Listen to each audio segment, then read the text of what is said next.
দরজায় কড়া নাড়ছে ঈদ। অভিজাত বিপণী বিতান থেকে শুরু করে ফুটপাত সব জায়গায় ক্রেতাদের ভিড় চোখে পড়ার মতো। রমজানের শুরুর দিকে বিক্রি কম হলেও প্রতিবার মতো চাঁদ রাতে বেচাকেনা প্রত্যাশা ব্যবসায়ীদের। ক্রেতাদের অভিযোগ, গেল বছরের তুলনায় সবকিছুরই দাম বেড়েছে। মরিয়ম আজিজ মৌরিনের রিপোর্ট।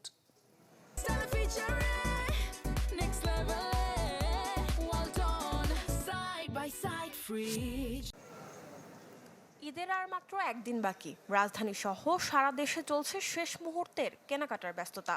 চাঁদ রাতকে সামনে রেখে জমে উঠেছে বিপণী বিতান, মার্কেট আর ফুটপাতের দোকান। বিক্রেতাদের প্রত্যাশা, শেষ সময়ে বেচাকেনা আরো বাড়বে। দাম একটু বেশি আর কি। তারপর দুই দোকান থেকে যে জামা কাপড় কিনলাম, এই জুতা কিনতেছি। প্রত্যাশা আমাদের আরো একদিন আমরা বোনাস পেলাম, যদি 29টা হইতো তাহলে আজকে চাঁদ রাত হইতো, ওটা কালকে হলো।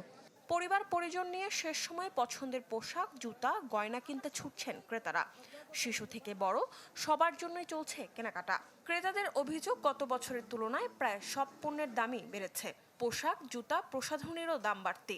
বাজেটের বাইরে গেলেও ঈদের আনন্দ ধরে রাখতে আপোষ করছেন না অনেকেই।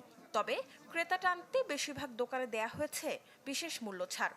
আমার কাছে মনে হচ্ছে একটু প্রাইস আগের তুলনায় একটু বেশি। শুরুতে আমাদের কাস্টমার খুব কম ছিল, এখন আলহামদুলিল্লাহ মোটামুটি। আমার কাছে খুব একটা বেশি লাগছে না, আর শেষের দিকে তো একটু প্রত্যেকটা জায়গায় ছাড় আছে। দাম নিয়ে অভিযোগ থাকলেও ঈদের আমেজে ভাটা পড়েনি। নতুন পোশাক আর প্রিয়জনদের মুখে হাসি ফোটাতেই ব্যস্ত সবাই।